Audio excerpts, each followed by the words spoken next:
Good afternoon, everyone. I'm Riley King, and welcome to this Sunday edition of Politics with Riley King. And it's also Super Bowl Sunday. Let's begin with your Politics with Riley King. First up, Elizabeth Warren to organize event in Dover on Saturday after announcing for president. Massachusetts Senator's third trip to the Granite State this year to follow official announcement event in Lawrence. Massachusetts Senator Elizabeth Warren is heading back to New Hampshire for the third time this year, and this time she will visit as an official presidential candidate. We have learned that on Saturday, February 9th, Warren will head directly to New Hampshire after announcing her candidacy at Everett Mills in Lawrence, Massachusetts. She has been campaigning for president since announcing the formation of an exploratory committee on December 31st. On Saturday, she will make it official. In her first post-announcement event, Warren will host an organizing event at Dover City Hall. Doors open at 2:15 p.m. and the event will begin at 3:15 p.m. The Dover event will be the first stop on Warren's 7-state organization tour following her announcement. That tour will also include visits to Ohio, South Carolina, Georgia, Nevada, and California. But her first stop will be in New Hampshire.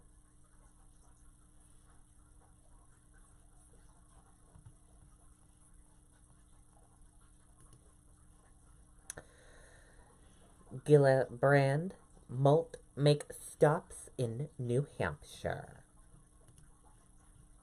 Let's take a listen to this video from WMUR News 9, Siobhan Lopez.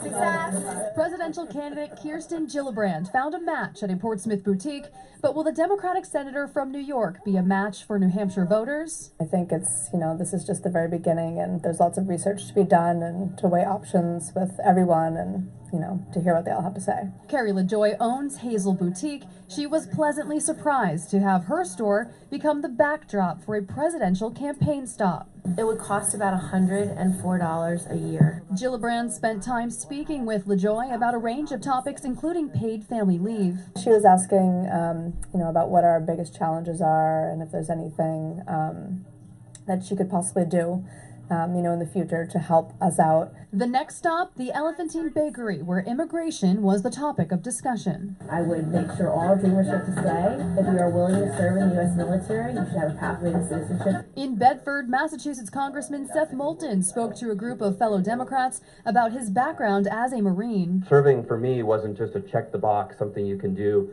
so you won't have to do it again in your life. It's something I really love. He's made no announcement about a run for the White House, but a stop in New Hampshire is enough to pack a room to hear what he has to say. It's a very exciting time to be a Democrat. There's a lot of great candidates, a lot of young leaders with great ideas, so we're thrilled to have Seth here. Okay, and there you go on that video and that report.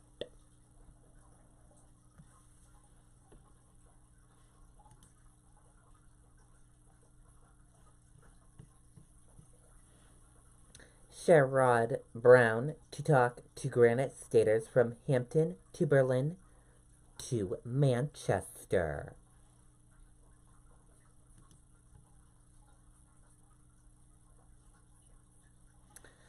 When Ohio Senator Sherrod Brown brings his dignity to work tour to New Hampshire on February 8th and 9th, he will make stops in several regions of the state, speaking to workers and Democratic Party activists.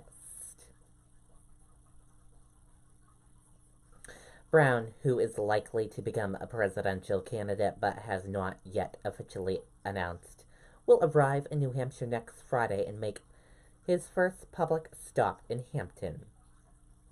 There, he will participate in a roundtable on paid family leave with officials of the grassroots group Campaign for a Family-Friendly Economy. Brown will begin Saturday in North Country, meeting with workers at White Mountain Community College in Berlin, followed by a roundtable and lunch with professional caregivers in Laconia at a location to be announced. Brown will then appear at a meet and greet event at Concord Craft Brewing, as has reported, he will headline New Hampshire Young Democrats Granite Slate Awards event at the Career Museum in Manchester next Saturday evening, beginning at 5:30 p.m. The time and additional dates of the other events will be announced next week, according to Brown's team.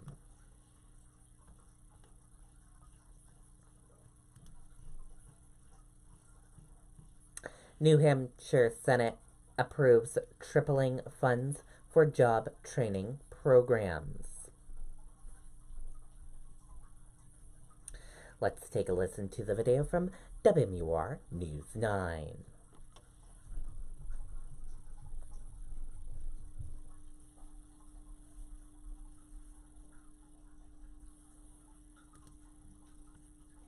State Senate signed off on a bill to expand workforce training programs. Senate Bill 2 passed on a 14-10 party line vote with the Democratic majority in support. The heart of the bill is a lot more money for the job training program fund from $2 million a year to $6 million. 9,000 individuals. Business and industry has said to us, without equivocation, one thing: we need workers. The bill also puts a new emphasis on finding jobs for people in recovery from drug addiction. It now moves to the House. Okay, and there you go on that video and that report.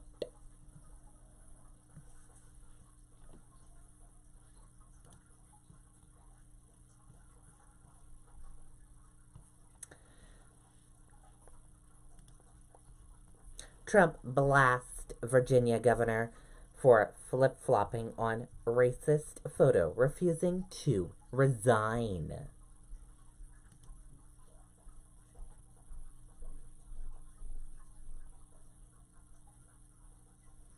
Virginia Governor Ralph Northam definitely refused to resign Saturday and denied that he was in the racist yearbook photo that led to widespread calls for him to step down immediately.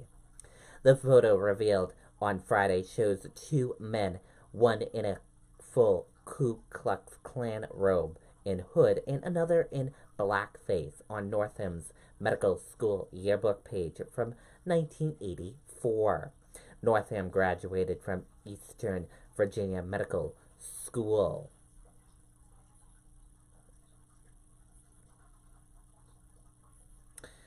The exploitation did not stop the growing tide of politicians for calling him to resign. President Donald Trump took multiple shots at the Democrat on Saturday night, tweeting, "Democrat Governor Ralph Northam of Virginia just stated, I believe that I am not either of the people in that photo." This was 24 hours after apologizing for appearing in the picture and after making the most horrible statement on super late term abortion unforgettable. The comments on late term abortions was reference to the conversation that surrounded Northam prior to the yearbook photo emerging about allowing the controversial parties in his state.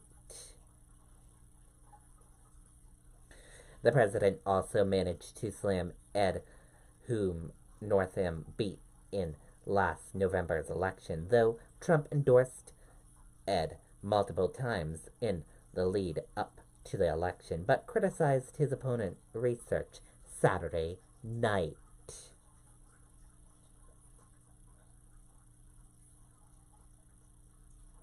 And that did it for this edition of Politics with Riley King. I hope you all enjoyed this edition of Politics with Riley King, and I'll see you back here next Sunday for another edition of Politics with Riley King. Have a great rest of your Sunday, everyone. Goodbye.